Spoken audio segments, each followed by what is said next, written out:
tunaye mwenyeji wetu, baba yetu aliyetupa dhamana ya kuitisha kikao hichi na kuwa na usalama mahali hapa. Yeye pia atakuwa na nafasi ya kipekee kama baba yetu, atatutambulisha na wageni aliokuwa nao. Naomba niwatambulishe wageni special ambao wako hapa, wanaotupa ridhaa ya kumiliki leseni kwa mafunzo. Ni chuo cha udereva BAKWINA.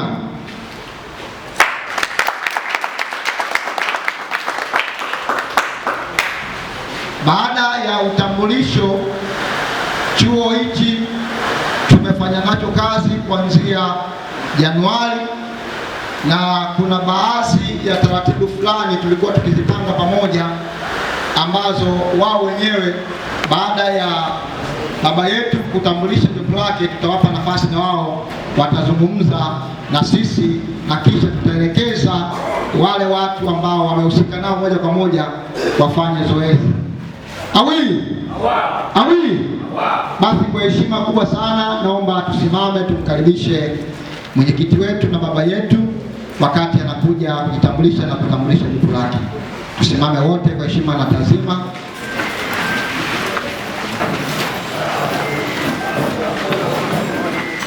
Karibu sana mwenyekiti. Mkutano huu ni wako na hawa ni vijana wako. Karibu mkutano. Inawezekana wengine hawakujui, inawezekana wengine wanakujua, lakini hapa wote tutakujua kwa pamoja. Karibu sana. Vijana mambo safi. Shwari kabisa. Tukae wote. Asante.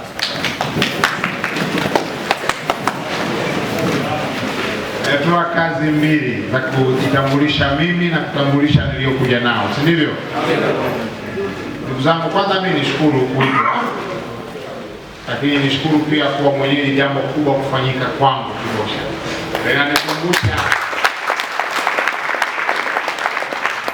Linanikumbusha mwaka jana, nakumbuka mahala fulani pale.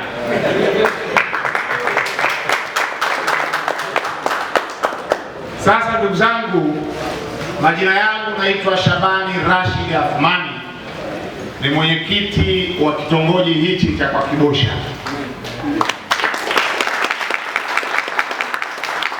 Kwa nimejisikia raha hapa kuona wana mapinga wengi,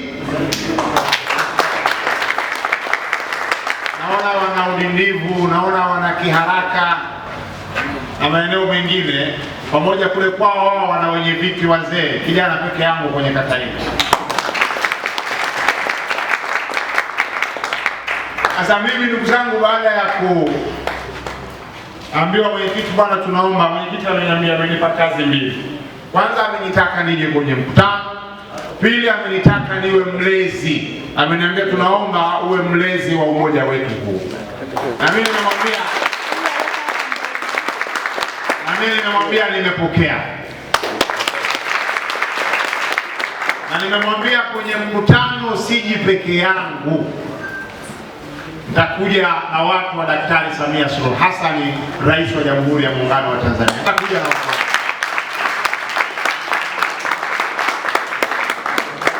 Na leo hapa ndugu zangu, nimekuja na watu kutoka ofisi ya mkurugenzi mtendaji wa halmashauri ya wilaya Bagamoyo, maofisa maendeleo. Nimekuja na maofisa maendeleo, na kazi zao za msingi hapa ni vijana wanataka hela. Vijana wanataka hela. Watuambia hapa tunapataje hela katika halmashauri ya Bagamoyo. Watuambia hapa fursa mbalimbali ambazo zipo, vijana wakichangamka mkwanja unasoma. Watuambia. Lakini sikuja tu na maofisa maendeleo kwamba nimewaambia tu waje waseme nani hayo. Nimewaambia pia hapa lazima wahakikishe hiyo michakato na wao wanakuwa sehemu ya kuikamilisha ili mzigo usome. Sambamba na hayo, nimeongozana pia na watu hapa Nimeongozana na maofisa kutoka NCCF. Tunao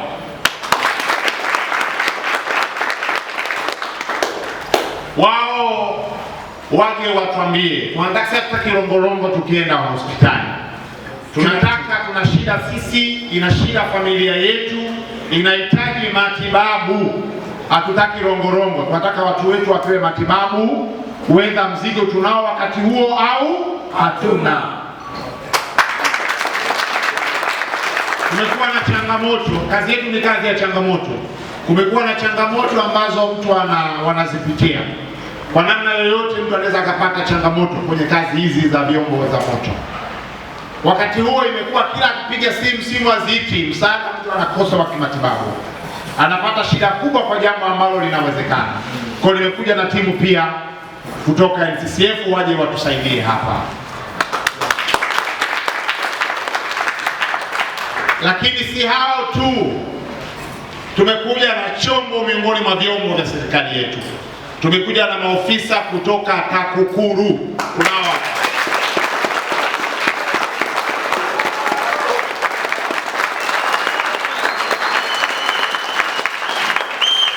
hapo vipi?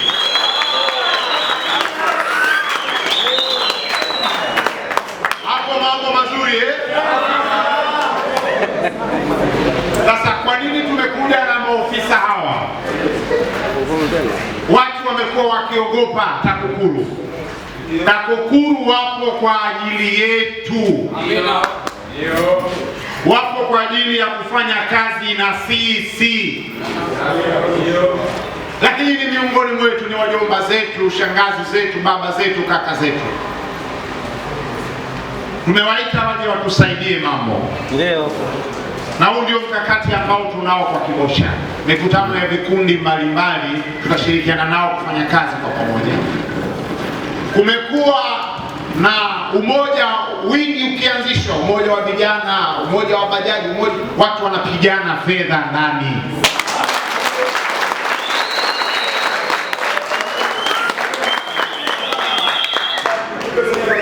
Sasa awamu hii hatutaki vijana waende wakapigane fedha.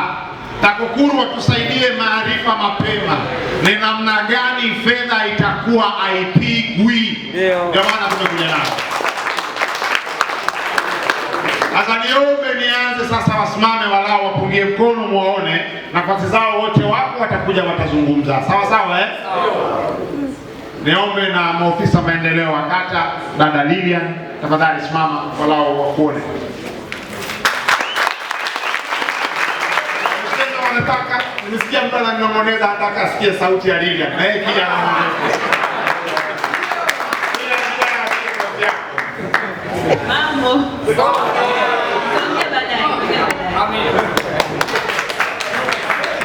Huyu hatumuiti mama maendeleo, tunamuita dada maendeleo. Sawa sawa.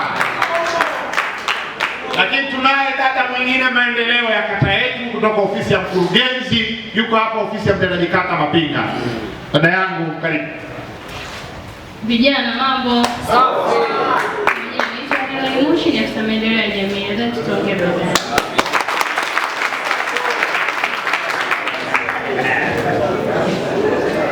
Tumeshaozesha dada zetu kulia. Tunao maofisa kutoka NCCF Haya, tunaomba waje wajitambulishe. Afisa usafirishaji mambo. Naitwa dada Janet, ni afisa matekelezo kutoka NSSF.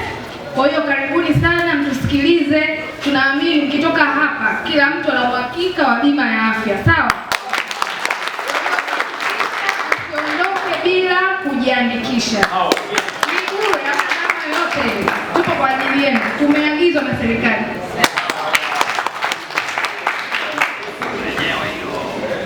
Asante.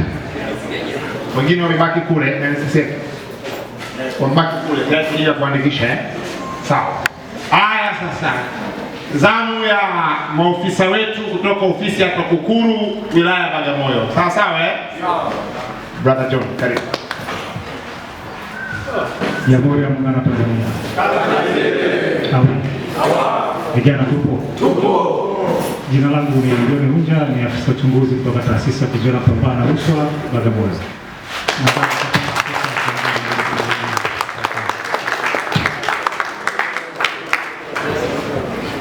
Vijana safi. Mambo vipi? Jina langu naitwa Helga Mfuluki, ni afisa TAKUKURU, natokea ofisi ya TAKUKURU Bagamoyo.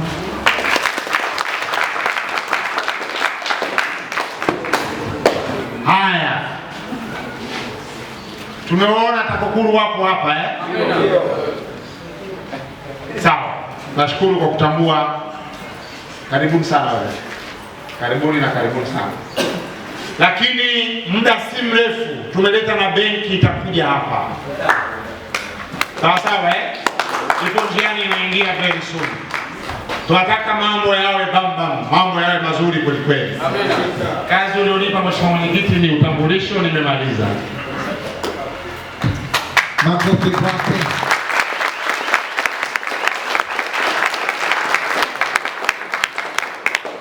Mwenyekiti oye! Shabani oye! TAKUKURU oye! NSSF oye! Maendeleo oye! Tuna shauku kubwa sana ya kutoka mahali tulipo.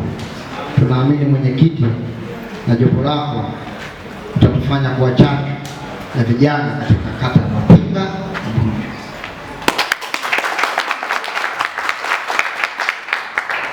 Mwenyekiti, karibu kwa ajili ya kutambulisha.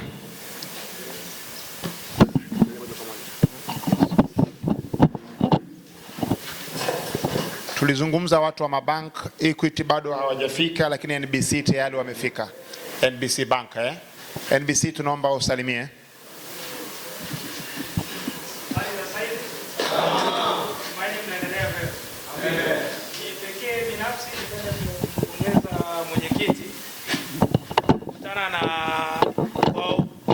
Kuweza kukufanya kusanyiko hili hapa na kupata mwitikio kutoka kwa wanachama wake ni jambo lizuri na kipekee, nimelipenda binafsi. Sisi kama NBC tunapenda kuwapongeza, lakini pia tumekuja kwa ajili ya kuwapa elimu ya bima. Tunajua mnamaliza driving, mko barabarani, mnakutana na changamoto mbalimbali. Kuna ambazo mnashindwa kupata msaada kwa wakati kutokana labda kujua au kutokujua. Kwa hiyo kwa leo, kama utakuwa na changamoto ya bima lolote, tutaongea hapa, tutamaliza, tutaweka kila kitu sawa. Ukiingia barabarani kama una bima, ujue uko salama. Karibuni. Asante. Lakini kaka wa NBC bwana, sikiliza. Vijana wanashukuru kwenye bima, hamna shida. Lakini vijana wanataka bajaji zao na wanataka pesa. Sawa bro. Kwa hiyo mpango mzuri ambao vijana wataona kusikia ni kuona namna ambavyo wanapataje bajaji ziwe zao baada ya kuendesha za watu, na wanapataje pesa wao kutoka kwenu NBC bila longolongo nyingi. Haya. Kwetu NBC tunasema kila kitu kinaongeleka. Kwa hiyo kuwa uongozi upo, vyote vinawezekana.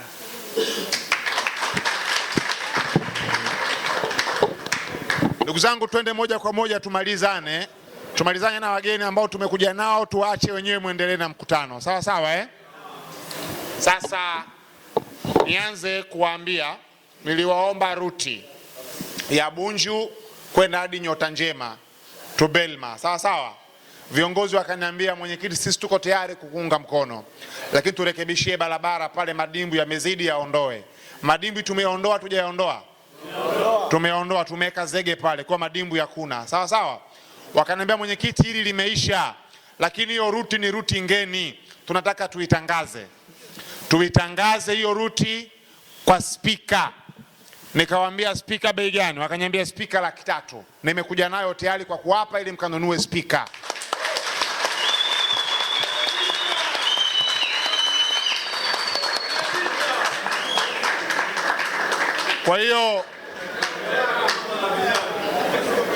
Kwa hiyo niliwaita wakati tunazindua ile barabara yetu pale. Mkaniambia mwenyekiti, shida yetu spika. Na mimi nimewaambia waletei spika, na waletea 300,000 mkanunue spika ambayo inafaa, ruti ianze, wananchi wa enjoy pale. Hapo vipi?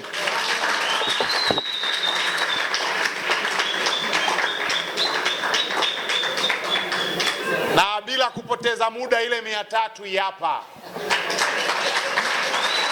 Hapa tumalizane. Nikabidhi wapi? Niweke vizuri bwana.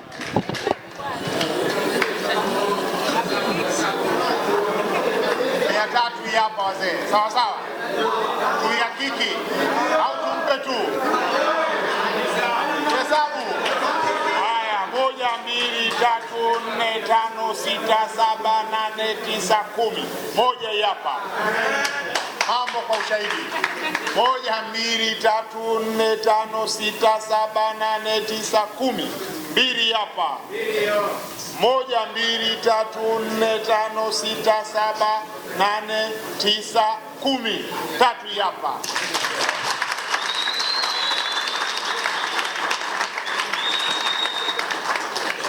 Na wadai nyinyi. Na wadai nyinyi ruti. Nataka nikifika Bunju nikute spika zinaita abiria kwenda kule. Hapo vipi? Mwenyekiti, tumaliza kikao baadaye tuje nikakuonesha eneo la kupaki bajaji.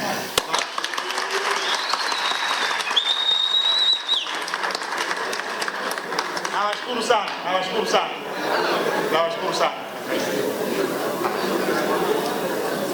Haya, baada ya hapo, kwa ridhaa yako mwenyekiti, jopo ambalo limekuja nalo lichape kazi, twende zetu. Sawa. Niombe ofisi ya TAKUKURU kakangu. Tuanze na mada hapo, tuanze kazi. Karibu mbele.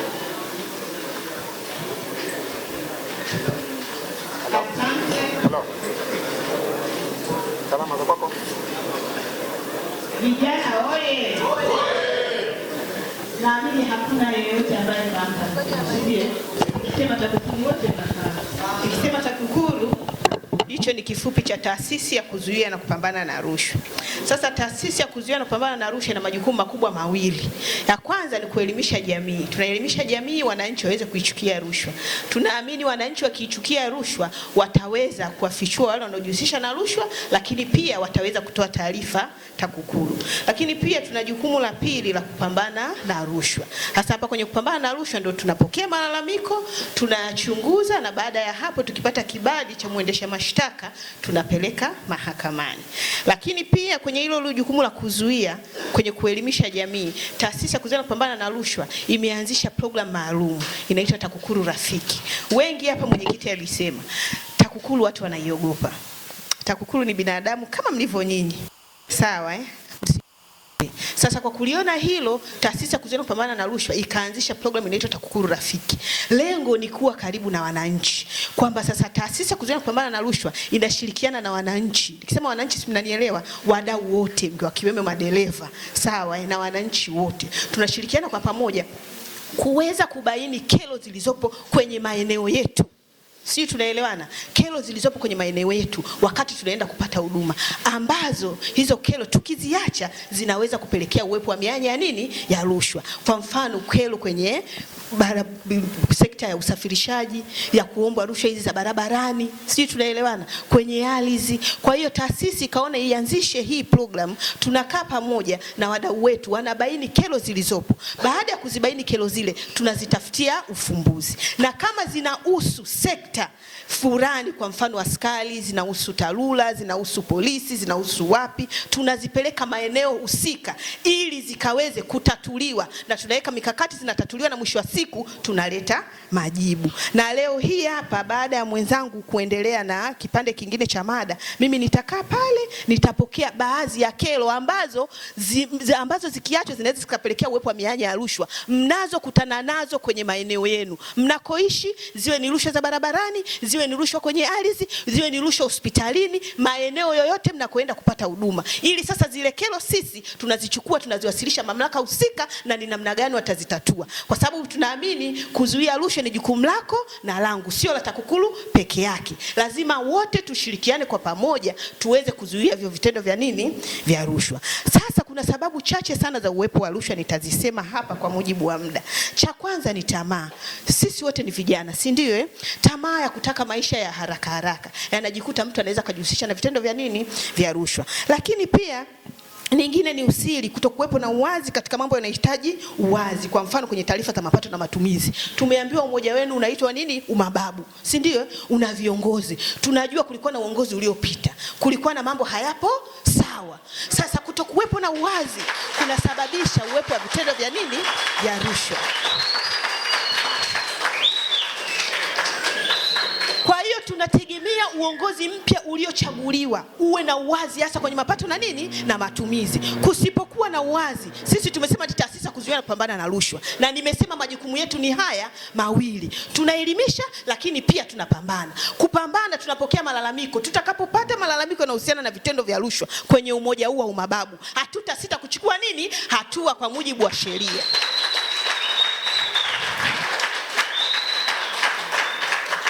Lakini nyingine, sababu ya uwepo wa rushwa ni dhamira ovu. Unakuta tu sisi wenyewe kama vijana tunakiuka zile taratibu zilizowekwa, au tunavunja taratibu zilizowekwa, sheria na taratibu. Tunajua kwa mfano, nyinyi ni madereva, ili uingie barabarani inatakiwa uwe na nini, uwe na leseni, uwe na bima, si ndio?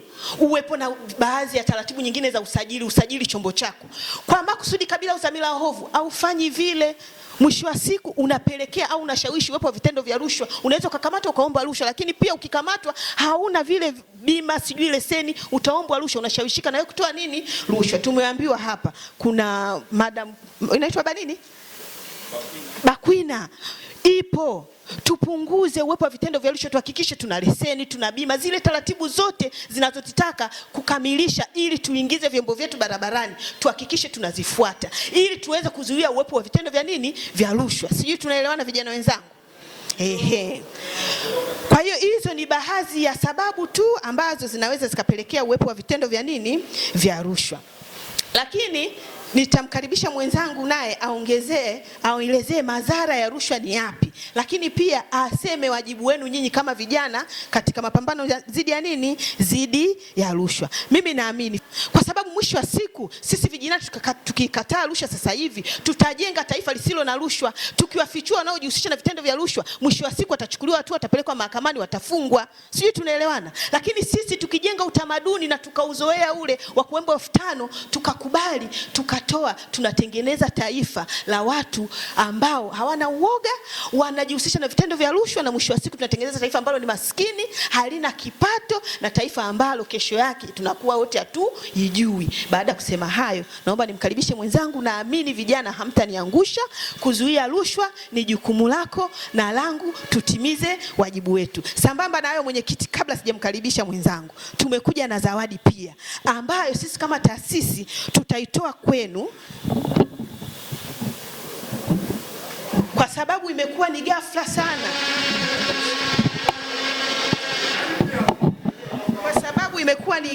sana. Kikao hiki tumesema kuzuia rushwa ni jukumu lako na langu, tutimize wajibu wetu. Hii tumewaletea, tutawapa viongozi, mtakuwa mna voice reflector, si baadhi mnazo, na tutapambana tuweze kupata wadau ambao wanaweza wakatusaidia kupata hizi ziwe nyingi. Tukiwa barabarani na hizi, na sisi kwa dhamira yetu kama madereva, tukiwa na dhamira kwamba majukumu la kuzuia na kupambana na rushwa ni la kwetu sote, ikiwemo nyinyi madereva, tunaamini hata wale ambao wanasimamia sheria wakituona na hivi watajua kabisa hawa vijana hawashawishiki kutoa na kupokea nini, na rushwa, na tuko tayari kutoa taarifa hizo TAKUKURU.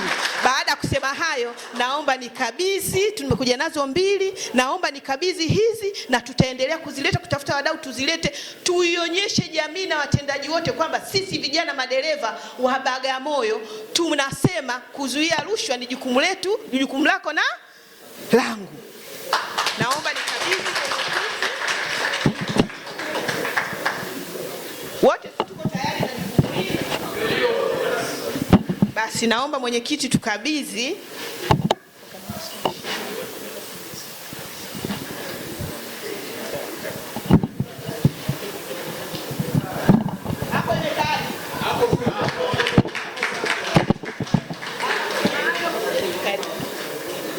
Vijana safi. Mambo vipi?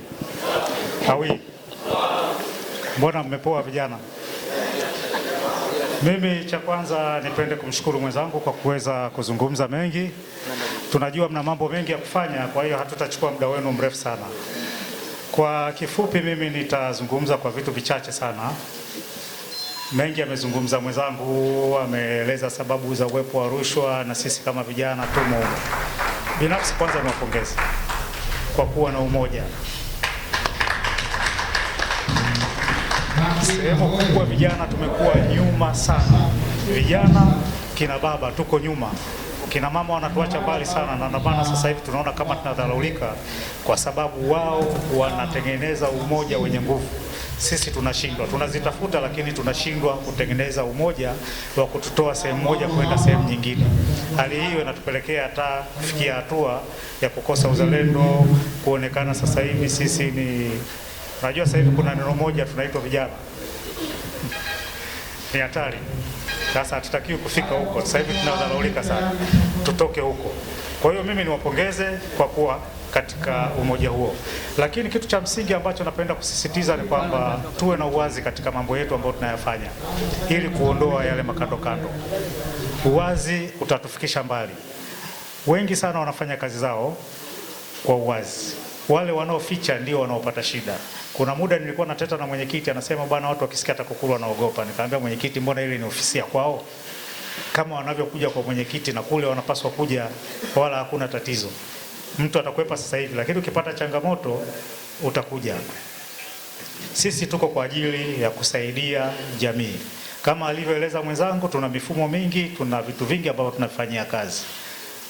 Katika huu umoja ambao mnao, kuna watu walikuwa na umoja wa namna hii.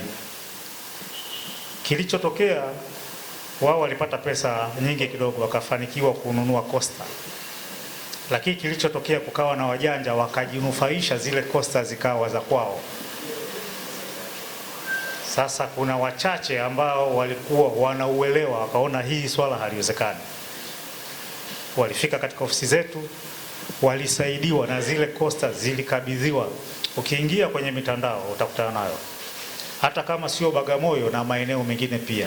Kwa hiyo umoja tunauanzisha, na nyingi zinakufa kwa sababu ya kutokuwa na msimamo, kutokutaka kujifunza, kutokutaka kujua sheria.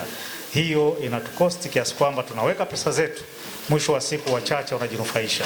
Sasa kama alivyoeleza mwenzangu, tengenezeni mambo yenu kwa uwazi. Tunaamini katiba mnayo. Kama mna katiba, katiba ndio mwongozo. Na kama ina mapungufu, kwa sababu mna mikutano kama hii, mna uwezo wa kufanya marekebisho na maboresho. Katiba yenu ikisimama na nyinyi mtasimama. Hakutakuwa na mtu mwenye nafasi ya kuweza kuchezea pesa zenu. Kitu kingine, mnapofanya mikutano yenu, hakikisheni miutasari inaandaliwa na inakuwepo. Ile ndio ushahidi tosha. Hata kama mtu ameiba pesa, lakini tuna utaratibu wa kutoa pesa. Tukienda benki, lazima pesa ionekanike, kuna muktasari, kuna watu wamekaa kikao, pesa ikatoka. Vinginevyo tunaweza tukaomba mifumo yetu ya kibenki, au kienda hata katika mifumo ya simu, mnaweka pesa, kila mtu anakuwa anapata message ya kuonyesha tumeweka pesa, pesa fulani imetolewa. Ile inatengeneza uwazi. Kwa hiyo tuingie katika mifumo ya namna hiyo, tusiamini kila mtu. Kwenye pesa hakuna mtu anayeaminika moja kwa moja.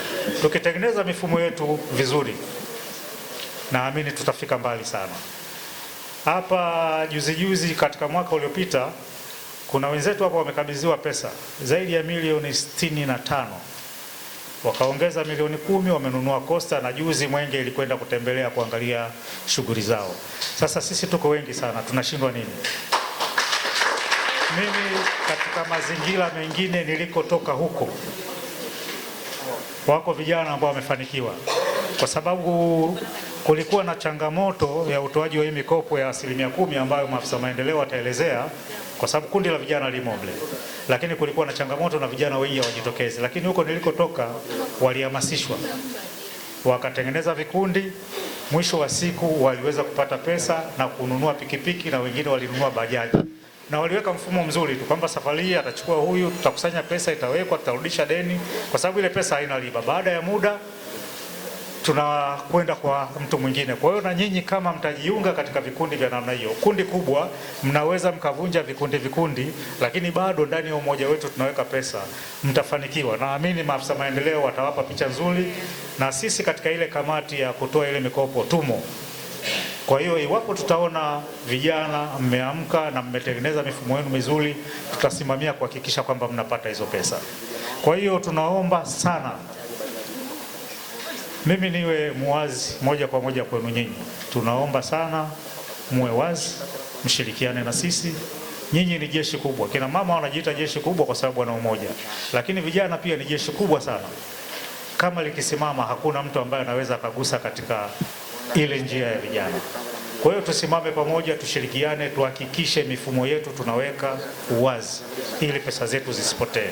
Lakini nyinyi ni watu wa taarifa nyingi, mnakutana na changamoto nyingi, kuna taarifa nyingi.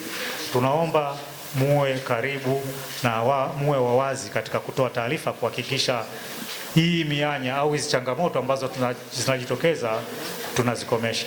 Zaidi hapo, najua sisi wote tunafahamu madhara ya rushwa. Tunapita barabarani, tunafanya shughuli zetu mbalimbali, lakini tumo katika umoja, tunaona changamoto, tumeweka pesa inakwapuliwa na watu wachache wasio waaminifu, manake ule ni ubadhirifu. Sisi ukija tuna dili naye moja kwa moja. Kwa hiyo itategemea huyo mtu amefanya ubadhirifu kwa namna gani.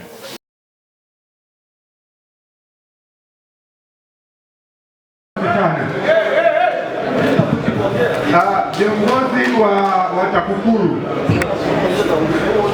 viongozi wote ambao mko hapa mbele yangu, mimi kichwa changu ni kigumu, kwa hiyo mimi uelewa wangu ni mgumu sana. Ndio maana hata ninapomwelekeza mtu wao najaribu kumwelekeza kwa njia ambayo hata mimi ningeelewa kwa urahisi.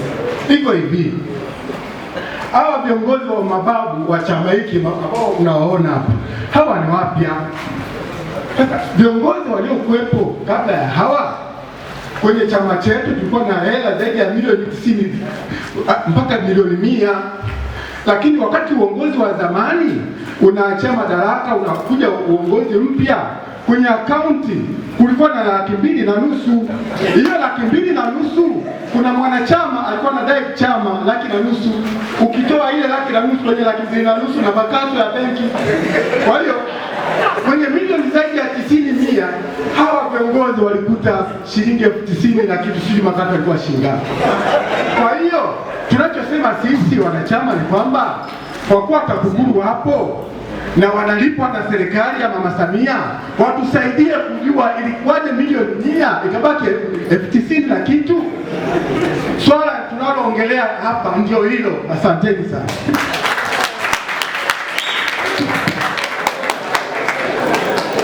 Kwanza nilipoingia huko ndani nilipomuona mwenyekiti wangu Shabani uje nilikuwa na fly peke yangu. Nilikuwa na fly peke. Na kwa nini? Niwaelezee kifupi yale tuliyokuwa tunapigia kelele na yeye anayajua. Kwa hiyo hapa tukiwa tunaongea mengine yanafunguka. Sasa mwenyekiti, yani hiki chombo kilicholetwa leo tunaposema wakakae pembeni, mimi ningeomba mkutano uwe wao.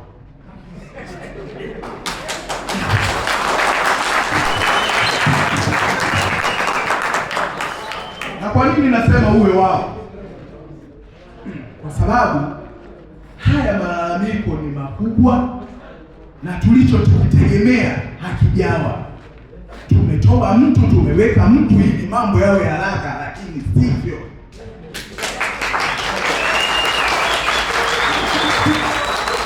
Kwa nini mwenyekiti? Mimi nilikuwa kiongozi kwenye hiyo meza unayoiambia, lakini sikufukuzwa na mtu.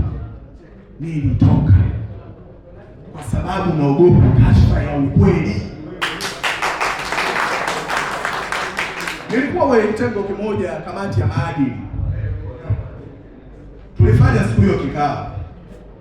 Nilimuuliza mwenyekiti, hivi unakalia kiti na hawa malalamiko ya wanachama unayajua? Ili unafikiri unaweza kwenda vipi na hili? Ndugu zangu, kwanza mimi niwatoe wasiwasi. Unanisikia eh? Ndio. Kila kitu kinakwenda kuwa sawa. Niwakumbushe jambo dogo tu. Yona yuko hapa. Huyu mwamba kuna mateso mengi ameyapitia. Nani alikusaidia mzee? Lakini mchango wenu wa kupata uongozi mpya kutoa wa zamani, kuna mkono wangu 100% kubwa.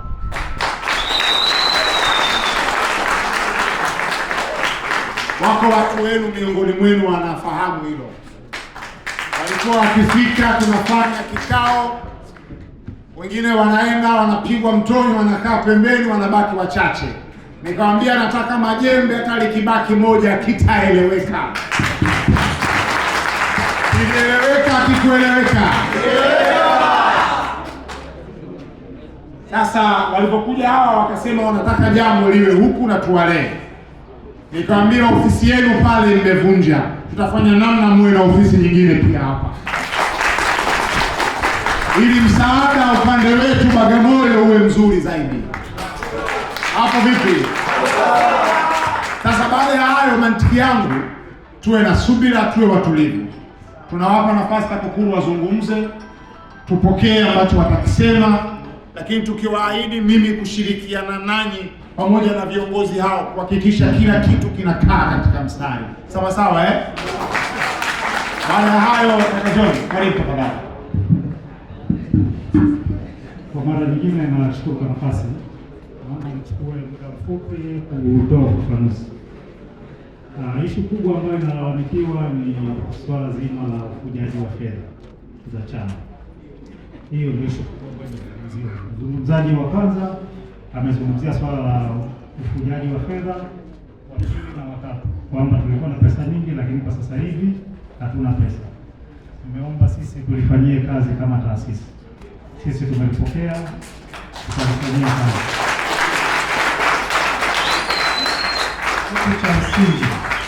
Kitu cha msingi tunahitaji ushirikiano mkubwa sana kutoka kwenu, kwa sababu kila kitu kinahitaji ushirikiano. Tunapoanzisha uchunguzi, maanake huo unahitaji ushirikiano kupata ushahidi kamili. Lakini niwaahidi pia tutashirikiana na mwenyekiti kwa ukaribu kuhakikisha kwamba tunapata taarifa za msingi. Tumeambiwa kikao kiwe cha kwetu, lakini tunaomba tusivuruge utaratibu. Zile agenda zetu tuendelee nazo, kwa sababu kikao pia kina umuhimu wake. Kama leo tumeamua kusomeana mapato na matumizi, huo ni mwelekeo mzuri wa kujua chama chetu kilipo na tunapoelekea. Kwa hiyo tujue tulikotoka, tuliko na tunapoelekea. Kwenye yale masuala ya msingi sisi tutayasimamia, lakini tutaomba ushirikiano wa karibu wa kwenu. Labda kitu kingine ambacho hamjakisema, sijajua nilikuwa na mfumo gani wa kuhifadhi fedha. Zilikuwa zinakaa kwa mtu, mifumo ya kibenki na utoaji ukoje. Lakini hayo nafikiri tutakapoingia kazini, tutakapoanza kulifuatilia swala hili, yote tutagundua. Lakini kwa nyinyi wote, tutakapohitaji ushirikiano wenu, ni vyema tukaupata ili tuweze kujua tatizo la upotevu wa fedha zimekwenda wapi na nini kifanyike sasa. Kama itatupelekea kuchukua hatua za kisheria, basi tutafanya hivi. Kwa hiyo tutategemea na uchunguzi wetu utatuongoza upande upi. Kikubwa ni ushirikiano wenu, tupate nyaraka, kwa sababu kama pesa ilikuwepo imeingizwa kwa mfumo mzuri, kuna nyaraka, na kama imetolewa kwa mfumo wa kinyaraka, sisi tutaomba hizo nyaraka zote, tutazipata, tutapitia na tutatoa majibu baada ya hapo. Kwa hiyo tunaomba tu watulivu ili kikao chetu kiwe kizuri, lakini mmetuomba tuwepo hapa, sisi tutakuwepo. Na tutatoka tutakuwa pamoja kuhakikisha kwamba mkutano wetu unakwenda vizuri. Lakini hayo yote ambayo mmeyasema na waahidi tutayafanyia kazi. Asante. Mimi niwatoe wasiwasi mmoja mzuri. Mimi ni stubborn, kasumbufu kweli kweli, lakini nafahamu vizuri sheria. Tutashirikiana kuwasaidia.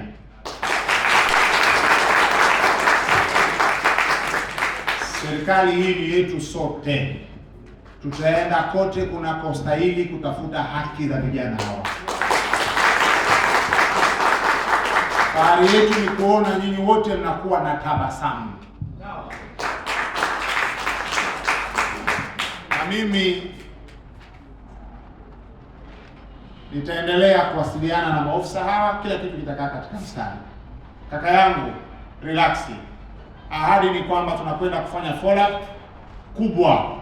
Hapa leo hatuwezi kupata suluhisho. Suluhisho litapatikana kwa kufanyika uchunguzi. Unakwenda kufanyika wapi ni jambo la kitaaluma. Acha uchunguzi ufanyike na mrejesho mtapewa. Kwa tuwe na subira. Na mimi nipo nanyi bega kwa bega. Na ndio maana ndani ya kikundi kimoja, si tu mababu kwa ujumla umekwenda kununua, tunafurahi wakienda kununua. Mimi nimewaletea wataalamu hapa wa grupu kwa magrupu, mnaokubaliana 5, kila mmoja bajaji yake, maisha yafanye nini? Yaendelee. Mnaokubaliana 5 uingize mtonyo, maisha yakae sawa. Sawa ndugu zangu Kwa sasa TAKUKURU hawa waondoke, maana yake kazi wanaanza leo. Watakaa pale. Nendeni mwenye details mtaenda kukutana nao pale. Kazi ndio imeanza. Sawa Wako watu watakao wahitaji wenyewe watafika kwa wakati wao. Kwa kazi ndio imeanza, muhimu ni ushirikiano. Ila nawaambia kwenye vita huwa hatuogopi. Yuko mmoja baada ya mwanasheria wangu kukuta na jambo fulani ananiambia, "Mwanasheria wako bwana anafurahi hivyo." Kama bro, hatuna haja ya kuogopa chochote. Sawa na hatuogopi chochote. Mimi ni jasiri na nyinyi kuweni jasiri, tuungane tutengeneze jambo lilokuwa zuri. Lingine ambalo ni muhimu zaidi, tutashirikiana. Nipo na timu ya wataalamu hapa, kwa tunawaza namna ya kusaidiana vizuri kuunda mfumo mzuri wa usimamizi wa fedha ambao utapelekea upotevu na upigaji wa ovyo uende kupotea. Amekaa sawa. Tunawaza namna hapa, na mimi mwenyewe kama mlivyochagua kuwa mlezi, tutakuwa na semina ndogo na timu ya uongozi, semina za wote za kwa pamoja, kutengenezeana uelewa ili kila mmoja awe anajua nini kinafanyika. Tutaleta wataalamu mbalimbali, mambo yaweze kukaa sawa. Na hatimaye tutakuwa na chama kizuri, umoja mzuri ambao kila mmoja anafurahi kuwa katika huo umoja. Baada ya hayo tuombe ili la TAKUKURU tulifunge, linaendelea kwa maana kazi inaanza.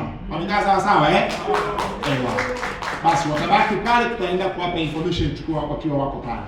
Asanteni kwa TAKUKURU tunafunga hivi.